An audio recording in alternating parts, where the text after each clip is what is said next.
Assalamualaikum warahmatullahi wabarakatuh. Sebelum perkenalkan, nama saya Renita Muja Lestari dengan NIM 2404012111120025. Di sini saya akan mempresentasikan materi tentang pendahuluan radioterapi mengenai uji penerimaan dan penggunaan pengukuran.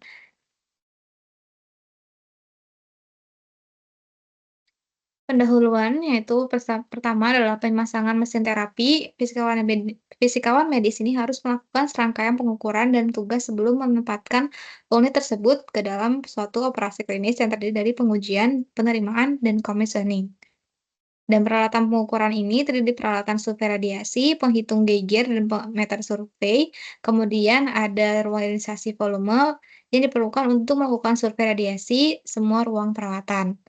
Dan peralatan dosimetri ionimetri ini, terdiri dari beragam ruang ionisasi yang diperlukan untuk menyusun sifat berkas radiasi yang diukur selama pengujian penerimaan dan commissioning unit. Nah, ruang ionisasi bidal ini dengan volume sekitar 0,1 sampai 0,2 cm padahal digunakan untuk mengukur sejumlah kuantitas dan faktor relatif termasuk persentase dosis kedalaman sumbu pusat yaitu PDD, faktor keluaran, dan penumbra yang dapat menunjukkan gradien dosis yang berubah dengan cepat. Kemudian ada film, yaitu film radiokromik yang digunakan dalam praktisi fisika radioterapi. Yang film ini lebih setara dengan jaringan daripada film radiografi dan semakin banyak digunakan untuk dosimetri sinar foton. Untuk peralatan pengukuran ini ada dioda. Dioda ini merupakan pengukuran berkas elektron karena rasio daya henti silikon terhadap air hampir konstan pada energi yang diukur dalam radioterapi. Kemudian Phantom. Ya, di sini ada Phantom 1 plastik. Yang Phantom plastik ini sering digunakan sebagai pengganti air. Konfigurasi yang berguna untuk Phantom ini terdiri dari 10 blok berukuran 25 kali 25, 5 kali 5, kemudian ketebalannya 0,5 cm. 1, 2, 4, dan 16. Kemudian ada 32 juga, dan dikombinasikan dengan blok setebal 5 cm yang memungkinkan pengukuran ruang kurva ionisasi kedalaman dalam kelipatan 0,5 mm sehingga kedalaman berapapun dari permukaan hingga 40 cm dengan ruang plat sejajar dan dari 1 hingga 40 cm. Phantom 1 Phantom air disebut sebagai penganalisa medan radiasi atau plotter isodos. Kemudian ada uji penerimaan. Uji penerimaan ini memastikan bahwa spesifikasi yang tercantum dalam pemesanan pembelian terpenuhi dan lingkungan bebas dari radiasi dan bahaya listrik bagi staf dan pasien. Yang pertama adalah pemeriksaan keselamatan, pemeriksaan mekanis, dan pengukuran dosimetri. Pemeriksaan keselamatan, interlock atau lampu peringatan dan peralatan pemantauan pasien. Jenis interlock ini, interlock pintu mencegah terjadinya radiasi saat pintu ruang perawatan terbuka. Kemudian interlock pintu ini mencegah terjadinya irat interlock penonaktifan gerakan penghentian gerakan unit perawatan dan meja perawatan pasien, tetapi tidak menghentikan radiasi mesin saat pintu ruang perawatan terbuka. Dan kemudian yang kedua ada survei radiasi. Nah, survei radiasi ini fisikawan medis harus melakukan survei radiasi di semua area luar ruang perawatan. Kemudian ada ketiga, kebocoran kolimator dan kepala. Nah, verifikasi ini dapat dilakukan untuk menutup rahang kolimator dan menutupi kepala unit perawatan dengan film. Nah, film ini harus ditandai untuk memungkinkan penentuan posisi pada mesin setelah terpapar dan diproses. Paparan harus cukup lama untuk menghasilkan kerapatan optik atau OD1 pada film. Dan pemeriksaan mekanis ini terdiri dari sumbu rotasi kolimator, gerakan rahang kolimator foton, dan kesesuaian medan cahaya dan radiasi. Dan pemeriksaan mekanis ini juga sumbu rotasi gantry ini diposisikan untuk mengarahkan sumbu pusat balok secara vertikal ke bawah. Gantry diputar 180 derajat dan meja perawatan dipindahkan kembali ke posisi di mana kedua batang bersentuhan. Tinggi meja perawatan ini diposisikan untuk meminimalkan tumpang tindih di kedua sudut gantry. Nah, tumpang tindih ini adalah zona ketidakpastian dan dari sumbu rotasi gantry. Zona ketidakpastian ini tidak boleh lebih dari 1 mm radiusnya. Dan di sumbu rotasi meja perawatan pasien juga tidak luput dari pemeriksaan mekanis. Kemudian ada juga isosentrum radiasi. Nah, verifikasi sesentrum ini dapat dilakukan dengan memusatkan ruang ionisasi dengan tutup penumpukan yang sesuai pada titik ini.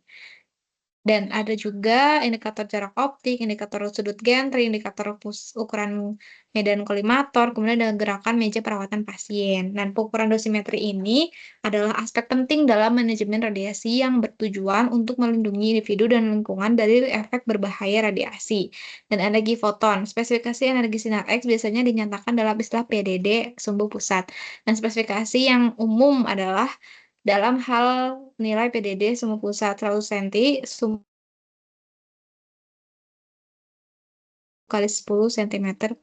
Pada kedalaman 10 cm ini dalam pantom air ini, nilai ini dibandingkan dengan nilai yang diberikan dalam British Journal of Radiology Supplement 25 untuk menentukan energi nominal sinar foton selama pengujian penerimaan. Dan pengukuran dosimetri ini juga mengukur keseragaman berkas foton dan foton penumbra, seperti pada tabel berikut. Dan pengukuran dosimetri ini terdiri dari elektron energi yang biasanya ditentukan dari pengukuran kisaran praktis dalam water phantom, dan elektron beam Bremsstrahlung contamination yang diukur dari luar jangkauan praktis elektron dalam bahan phantom, yaitu adalah kontaminasi Bremsstrahlung dari berkas elektron. Semua berkas elektron memiliki kontaminasi Bremsstrahlung yang dihasilkan dari interaksi antara elektron dan bahan dalam koil hamburan, kolimator udara dan pasien. Kemudian ada elektron beam uniformity. Ada elektron penumbra, monitor karakteristik, dan arc terapi. Dan commissioning radioterapi sinar eksternal atau perangkat brachytherapy mencakup rangkaian tugas yang umumnya harus terdiri dari hal-hal berikut. Yang pertama adalah memperoleh semua data sinar X, kemudian mengatur data ini ke dalam buku data dosimetri. Ketiga, memasukkan data-data ini ke dalam sistem perencanaan perawatan terkomputerisasi. Keempat adalah developing all dosimetry, treatment planning, and treatment procedure. Pengukuran phantom beam. Nah, phantom beam ini diukur dengan central axis percentage deep dose, yang adalah ukuran digunakan untuk radioterapi menggambarkan seberapa banyak dosis radiasi yang diterima pada kedalaman tertentu dalam tubuh atau phantom yang dibandingkan dengan dosis yang diterima pada kedalaman referensi PDD. Itu sangat penting dalam perencanaan pengobatan karena memberikan informasi tentang distribusi dosis radiasi di dalam jaringan. Kemudian ada output factor, yang mana keluaran radiasi pada Zmax, kemudian ada blocking tree factor yang merupakan blok yang dirancang secara individual yang digunakan dalam panduan titik layar rendah seperti panduan Leibowitz atau blok perpustakaan. Kemudian ada multi-leaf collimator, output factor, kemudian ada central axis wedge transmission factor, yang mana MLC ini adalah perangkat yang digunakan dalam radioterapi untuk membentuk berkas radiasi yang lebih tepat dan terfokus pada area target di dalam tubuh pasien. Dan keluaran radiasi pada Zmax ini adapun teknik pengukurannya yaitu dengan peningkatan output dinormalisasi dan ke output radiasi ukuran bidang kalibrasi, biasanya bidang berukuran 10 kali 10. Ada dynamic wedge, kemudian ada entrance dose and interface dosimetry, kemudian ada virtual source position. Dan pengukuran elektron beam. Pengukuran elektron beam ini terdiri dari central axis percentage deep dose, kemudian yang mana nilai PDD sumbu pusat elektron telah diukur dengan ruang ionisasi silinder dan pelat paralel dioda dan film. Namun metode ionometrik tetap menjadi standar emas. Dan output factor ini adalah fungsi dari ukuran medan ditentukan pada Zmax pada SSD standar. Output diukur dengan ruang ionisasi volume kecil pada Zmax pada sumbu tengah medan. Dan ada virtual source position seperti pada gambar yang merupakan konsep penting dalam radioterapi yang memungkinkan perencanaan dosis yang lebih akurat dan efektif. Yang mana dengan memodelkan posisi sumber radiasi secara virtual, fisika medis juga dapat mengoptimalkan dosis distribusi, minimalkan distribusi dosis, meminimalkan risiko efek samping, dan meningkatkan efektivitas pengobatan kanker. Kemudian selanjutnya adalah brachytherapy atau physical and clinical aspect. Ini ada bakiterapi yang kadang disebut dengan kuriterapi atau endokuriterapi, yang istilah yang digunakan untuk menggambarkan pengobatan kanker jarak pendek dengan radiasi dari sumber radionuklida kecil yang dienkapsulasi. Dan jenis utamanya itu adalah intrakavitar dan interstitial. Yang photon source karakteristiknya itu yang pertama practical consideration atau pertimbangan praktisnya sendiri, bahwasanya fluensi radiasi ini berguna dari sumber brachytherapy pada umumnya yang terdiri dari sinar yang menggunakan komponen terpenting, kemudian sinar karakteristik dalam sahlung yang berasal dari sumber kapsul. Kedua photon source karakteristik, yang mana practical consideration-nya ini adalah untuk sebagai berikut. The remote after loading system. Nah, remote after loading system ini adalah teknik di mana sumber radiasi dimasukkan dan diambil dari tubuh pasien dengan perangkat yang dikendalikan komputer untuk mengurangi paparan radiasi pada staf. Nah, tiga jenis perangkat ini adalah LDR, HDR, dan PDR yang masing-masing menawarkan keuntungan dalam meningkatkan kapasitas perawatan, konsistensi, dan keamanan bagi staf. Dan sumber umum yang digunakan adalah kobalt 60, 137 CS, dan 19 iridium. Dan praperencanaan penempatan benih dan distribusi dosis. Praperencanaan implan prostat menggunakan gambar ultrasonografi atau CT untuk menentukan jumlah dan posisi benih secara optimal dengan dosis total yang disarankan sebesar 150 hingga 160 gray untuk 125 iridium dan 115 sampai 120 gray untuk 1,3 palladium. Dan teknik perencanaan ultrasonografi atau tomografi terkomputerisasi adalah dilakukan hingga 2 atau 3 minggu setelah implan untuk memungkinkan pengurangan edema dan migrasi benih. Dan permanen prostat implan. Ada pilihan radionuklida untuk implan prostat ini, yaitu ada 123 iridium dan 1,3 palladium. Dan teknik perencanaan ultrasonografi atau tomografi terkomputerisasinya sendiri, yaitu terdapat 2 pendekatan. Yang pertama, untuk implan prostat ini yaitu elektropubik atau terbuka dan transperineal atau tertutup dengan keperluan ultrasonografi atau tomografi terkomputerisasi dengan pendekatan transperineal dengan menggunakan ultrasonografi yang telah menjadi teknik pilihan. Kemudian di sini ada kasus plak mata yang mana melanoma intraokular adalah tumor mata yang paling umum. Nah, plak mata ini yang berisi seed atau diaplikasikan secara eksternal pada permukaan sklera di atas dasar tumor. Nah, jumlah seed yang akan digunakan terkait dengan ukuran plak dan berkisar antara 7 hingga 24 untuk diameter plak. Brachytherapy intravaskular sebagai berikut. Kemudian di sini ada dose distribution around source menurut APM TG49 algorithm. Berikut adalah keterangannya. Di sini ada other calculation method for point source. Dan formalism yang diberikan oleh APM adalah metode akurat untuk menghitungan dosis terserap pada berbagai geometri sumber. Nah, metode berbasis air karma yang dijelaskan ini digunakan untuk perhitungan dosis titik dan dapat berguna untuk memeriksa rencana perawatan dan terutama dalam TPS tipe lama. Linear source.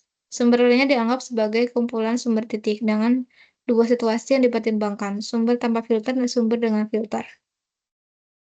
Dose calculation procedure. Manual dose calculation. Nah, manual summation of dose. Pre-calculated dose distribution. Computerized treatment planning, source localization, dose calculation, kemudian ada dose distribution display, dan ada dose untuk optimalisasi distribusi dosis dalam brachytherapy dicapai melalui penyesuaian distribusi sumber dan penguatan sumber individual dengan metode analitik atau pencarian acak untuk hasil yang diinginkan. Dan calculation of treatment time ini juga ada tiga, yaitu use of Paternus-Parker table yang menghubungkan waktu perawatan yang diperlukan untuk dosis tertentu dengan area atau volume implan. Kemudian ada choice of reference point, pemilihan titik referensi untuk perhitungan dosis perawatan sebaiknya mengikuti rekomendasi RCRU dengan titik yang umumnya mewakili volume target dan jaringan lainnya. Kemudian ada decay correction dalam menghitung dosis total yang diberikan selama durasi implan. Perlu mempertimbangkan perubahan eksponensial dari aktivitas sumber, yang mana dosis kumulatif yang diberikan dalam waktu dihitung dengan sebagai berikut. Commissioning Komputer Brachytherapy Sistem Perencanaan Perawatan atau PPS ini yang pertama adalah pemeriksaan prosedur konstruksi, kemudian ada pemeriksaan konsistensi antara jumlah dan satuan, kemudian ada perhitungan dosis komputer versus manual untuk sumber tunggal, yang mana pengujian tambahan yang harus disertakan yaitu inverse square law untuk sumber titik dan penjumlahan dosis untuk beberapa sumber, dan penskalaan laju dosis dengan kekuatan sumber, penskalaan dosis dengan waktu, kemudian ada pemeriksaan koleksi peluruhan. Commissioning sumber. Yang pertama adalah uji kontaminasi atau wave test, yang apapun harus dilakukan dengan permukaan kemasan dan tingkat radiasi harus diukur dengan catatan baik di permukaan maupun pada jarak 1 m. Sumber dianggap bocor jika melebihi sama dengan 200 becquerel atau 5 nanocurie. Rantai kalibrasinya itu sendiri untuk menggunakan metode interpolasi atau ekstrapolasi, kemudian digunakan untuk menempatkan faktor kalibrasi untuk sumber radioisotop yang diberikan. Dan yang ketiga adalah autoradiografi dan pemeriksaan keseragaman aktivitas. Kita ada quality assurance, yang pertama untuk pemeriksaan keteguhan dosimetri yang kalibrasi, kemudian pemeriksaan rutin terhadap sumber dan aplikator, kemudian ada pemeriksaan posisi sumber dengan perangkat, pemantauan radiasi di sekitar pasien, dan program menuju manajemen mutu. Brachytherapy versus external beam. Nah, brachytherapy adalah metode penting dalam pengobatan kanker yang memungkinkan perlakuan konvensional tanpa memerlukan teknologi besar. Meskipun biasanya melibatkan prosedur invasif atau interstitial, menjadikannya pilihan kedua setelah radioterapi sinar eksternal. Departemen onkologi merawat sekitar 80% pasien dengan teknik sinar eksternal dan 10 hingga 20% dengan brachytherapy. Nah, munculnya brachytherapy afterloading jarak jauh telah meningkatkan efisiensi dan keamanan baik bagi pasien maupun staf. Nah, pasien brachytherapy juga memerlukan keterlibatan sumber daya manusia yang lebih besar dibandingkan dengan pasien yang radioterapi eksternal. Nah, brachytherapy terbukti efektif untuk hampir semua jenis kanker dengan keberhasilan tertinggi pada kanker ginekologi dan implan prostat permanen. Sekian pemaparan materi dari saya. Bila ada kesalahan, saya mohon maaf. Wassalamualaikum warahmatullahi wabarakatuh.